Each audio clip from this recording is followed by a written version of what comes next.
Morning. तो कैसे आप सभी लोग, आशा करता हूँ कि सभी बढ़िया होंगे और सभी की तैयारी बहुत ही बेहतरीन लेवल से चल रही होगी।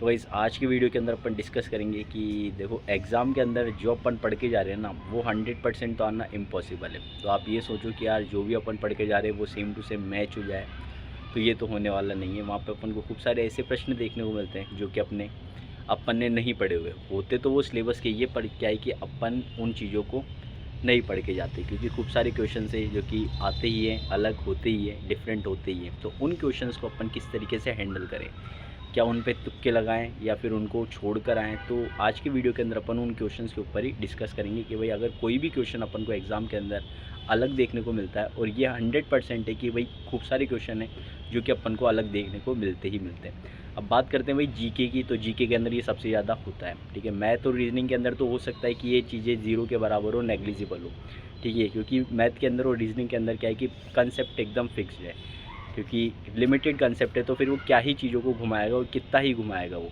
2+2 अगर 4 होता है तो भाई वो 4 ही होएगा, ठीक है। अब वो इसको और किसी तरीके से नहीं लिख सकता। अब अगर कोई दिमागदार है या फिर कोई ज़्यादा ही माइंडेड है तो वो बोलेगा कि भैया 4 - 2 भी तो 2 लिख सकता है। तो भाई ऐसे तो किसी भी तरीके से लिख सकता है, लेकिन आउटपुट तो अपना 2 ही आ रहा है ना।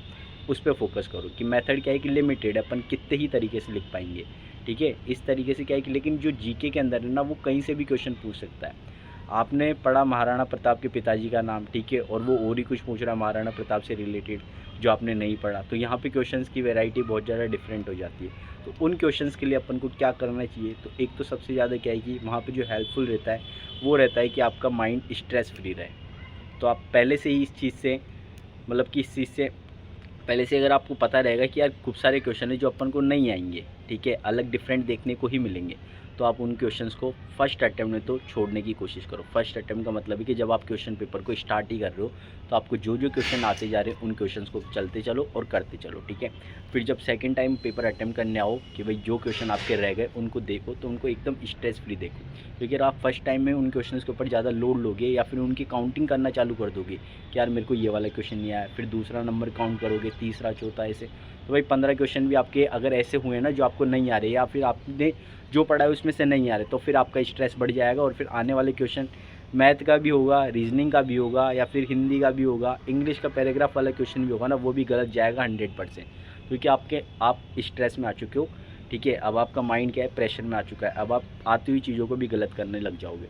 तो एक तो आपको ये फ्री रहना है कि भाई अपन को कोई क्वेश्चन नहीं आ रहा तो छोड़ो ना, तो उसको गिनना है कि अपने अभी तक कितने क्वेश्चन कर लिए और कितने क्वेश्चन अपन ने गलत है कि कितने पे अपन ने लप्पे लगा दिए। ऐसा कुछ भी नहीं, लप्पे लगाने वाली बात तो मैंने पहले भी वीडियो में बताया था। जो क्वेश्चन आता है ना उसी क्वेश्चन को करना है। 50% प्रोबेबिलिटी वाले को भी अपन सेकंड अटैम्प्ट में करेंगे। पहले प्रोबेबिलिटी किसको कि भाई 100% जो अपने कन्फर्म है ना, उसी पे टिक लगा के उसी का गोला भर के आगे बढ़ना है। अब कुछ लोग होते हैं कि गोले बाद में बढ़ते हैं, तो भाई बाद में भर लेना, लेकिन उसी पे टिक लगा के अपन को आगे बढ़ना है, ठीक है। उसी क्वेश्चन को जिसको अपन को आता है वही फर्स्ट अटैम्प्ट में करना है। सेकंड अटैम्प्ट में मतलब सेकंड बारी में जो अपन पेपर को रिवाइज़ करेंगे, और इसके लिए भाई टाइम को भी मैनेज करना पड़ता है। अब आप सोचो कि भैया मेरा तो एक ही बार में मैं पेपर पढ़ पाता हूँ, दूसरी बार तो मैं आ भी नहीं पाता। जिन क्वेश्चंस पे सर्कल लगाता हूँ ना, उन क्वेश्चन को भी दोबारा अटैम्प्ट नहीं कर पाता। तो भाई आपको स्पीड की ज़रूरत है, स्पीड तो बढ़ानी ही पड़ेगी, क्योंकि क्वेश्चन पेपर को सॉल्व करने का तरीका सही यही है कि फर्स्ट अटैम्प्ट में या पहले अटैम्प्ट आप उस तरीके से करो कि जो आपको चीज़ें आ रही है ना उन चीज़ों को कवर करो, ठीक है। जो आपको 100% आता है ना उनको कवर करो। क्योंकि जब आप करोगे क्वेश्चन और जब आप करते रहोगे जो आपको आ रहे हैं, वो अगर लगभग 300 अपने 150 क्वेश्चन में से अगर आपके 80 सवाल भी होंगे ना जो आपको आ रहे हैं, और कुछ सवाल जब आप ऐसे ही पढ़ते चलोगे और छोड़ते चलोगे कि यार ये मेरे को आता है, थोड़ा कन्फ्यूज़न है या इसमें थोड़ा टाइम ज़्यादा लगेगा तो मैं इसको दोबारा आके करता हूँ, और ऐसे अगर आपके 20 सवाल भी है, मतलब 30 सवाल 30 सवाल ऐसे भी, तो भाई 120 से 110 से 120 सवाल जब आपके हो जाते हैं ना कि हाँ चलो ये अपने सही वाली रेंज में, तो फिर अपन जो अपने जो डिफरेंट अलग क्वेश्चन है ना अपन को देखने के लिए मिल रहे हैं, उनको अपन पढ़ते हैं ना, तो अपने को क्लिक होने लग जाता है कि हाँ यार ये उस चीज़ से रिलेटेड है, तो इसका आंसर ऑप्शन कट जाते हैं ऑटोमेटिकली। 2 ऑप्शन तो कट ही जाते हैं,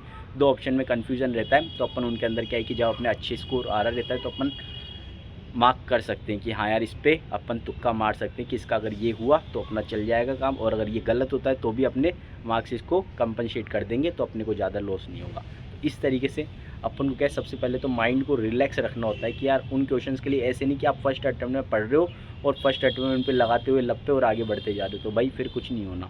फिर आपकी क्या है 150 में से 150 क्वेश्चन हो जाएंगे, और घर आके काउंट करोगे तो क्या है कि एक में क्या है 2-2 गोले भी भरे हुए दिख जाएंगे, OMR जब घर लेकर आओगे ना, क्योंकि आपने तो क्या है बढ़िया तरीके से लगा के आए हो, गोले भरने पे फोकस था कि तो ई भी भर दिया और उसमें सी भी भर दिया।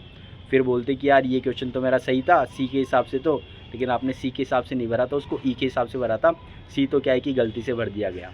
तो इस तरीके से होता है। तो भाई इस तरीके से इन चीज़ों से बचने के लिए क्या है कि आपको प्रॉपर पेपर किस तरीके से अटैम्प्ट करना है ना, ये आना चाहिए और स्ट्रेस फ्री रहना चाहिए। जो चीज़ें आ रही है पहले उन्हीं चीज़ों को अटैम्प्ट करो भाई, पहले उन चीज़ों को अटैम्प्ट करोगे तो आपको खुद को एक कॉन्फिडेंस आ जाएगा पेपर किस तरीके से सॉल्व करना। और पेपर सॉल्व करते करते अपन को एक अगर कॉन्फिडेंस आता है ना, तो अपने सवाल सही होने लग जाते हैं ऑटोमेटिकली। और अगर ये कॉन्फिडेंस अगर लो हो गया तो भाई आते हुए सवाल भी गलत होते हैं, ठीक है। तो अब अगर आप सुनते हो किसी भी लोगों को, तो भाई जो अनसक्सेसफुल मैन होता है ना, कि भाई जिसने अब तक खूब सारे पेपर दे चुका, उसके नंबर मतलब लास्ट में आते आते तो भाई वो कुछ पॉइंटों से ही रह रहा है, तो भाई उसका स्ट्रगल है ना, वो इंसान ही बता सकता है। क्योंकि भाई उसने कितनी मेहनत कर रखी है। आपको तो ये लग रहा है कि यार उस इंसान ने ग्रेजुएशन इतने टाइम पहले कर ली थी, आज वो इतने साल का हो चुका है और अभी भी पढ़ रहा है और अभी भी उसको नौकरी नहीं लगी।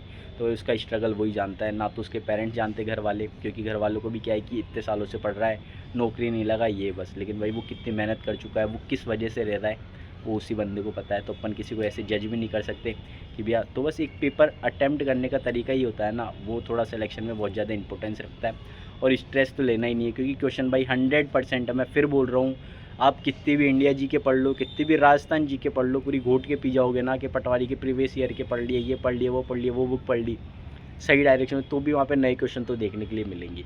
और वो नए क्वेश्चन क्या है कि वो एग्ज़ाम वाले को भी पता है नए क्वेश्चन क्यों देते हैं, वो आपकी एबिलिटी चेक करना चाहते हैं कि अगर हमने कुछ भी ज़रा सा भी चेंज दिया उसी टॉपिक से रिलेटेड, क्योंकि सिलेबस है ना कन्फाइंड है, सिलेबस फिक्स है, ठीक है। तो सिलेबस से बाहर तो जाने का है ही नहीं, सिलेबस फिक्स है। तो वो चीज़ें क्या है कि उन्हीं से घुमा के पूछेगा, उन्हीं से रिलेटेड पूछेगा। तो बस वो चीज़ें जब थोड़ी सी भी वेरी कर जाती है, थोड़ी सी भी डिफरेंट हो जाती है ना, तो लगता है अपन को कि यार ये तो आउट ऑफ सिलेबस आ गया, या फिर ये तो टॉपिक था ही नहीं, ये तो मेंशन ही नहीं था, तो अब तक 5 सालों में ऐसा क्वेश्चन नहीं आया था, इस बार कैसे आ गया। तो भाई ऐसा कुछ भी नहीं होता, 5 सालों में नहीं आया है तो ये नहीं है कि इस बार नहीं आएगा।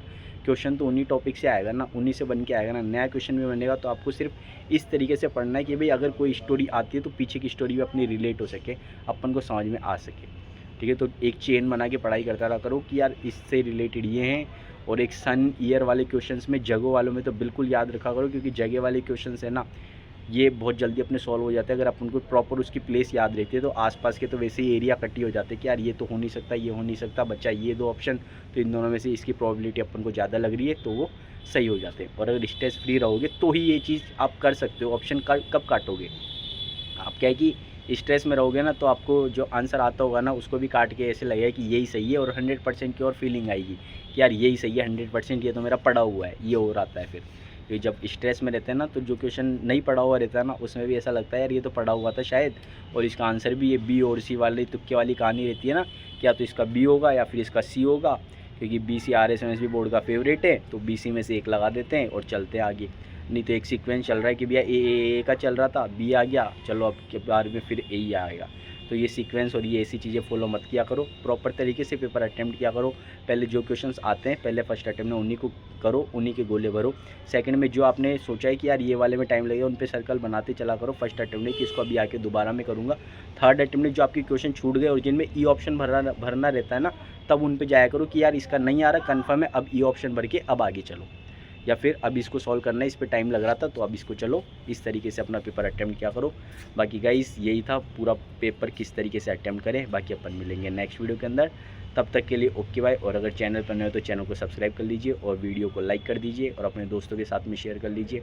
और गाइस अपना टेलीग्राम चैनल भी ज्वाइन कर लेना, वहाँ पे आपको खूब सारी बुक्स मिल जाएगी, ठीक है, अपने पटवारी से रिलेटेड, वीडियो से रिलेटेड सभी। और बूस्टर PDF के बारे में आपको फिर से बता देता हूँ। बूस्टर PDF अपनी रीजनिंग के लिए बनाई हुई एक PDF है, जिसके अंदर सभी आपके अभी रिसेंट ईयर के आए हुए PYQs है, जो कि आपको ओनली 29 रुपीज़ के अंदर मिलेगी। लगभग इसके अंदर अपने 15 टॉपिक है और पूरी PDF अपन को 15 के 15 टॉपिक की ओनली 29 रुपीज़ में मिलेगी, यानी कि एक PDF की प्राइस 2 रुपीज़ है। तो आपके लिए ज़्यादा है नहीं, तो गाइज़ उसको भी परचेज़ कर लीजिए, ठीक है। और उससे मैं प्रैक्टिस करवाता ही हूँ, डेली आपको शेड्यूल शेयर करता हूँ, तो गाइज़ एक बार वो भी देख लिया करो।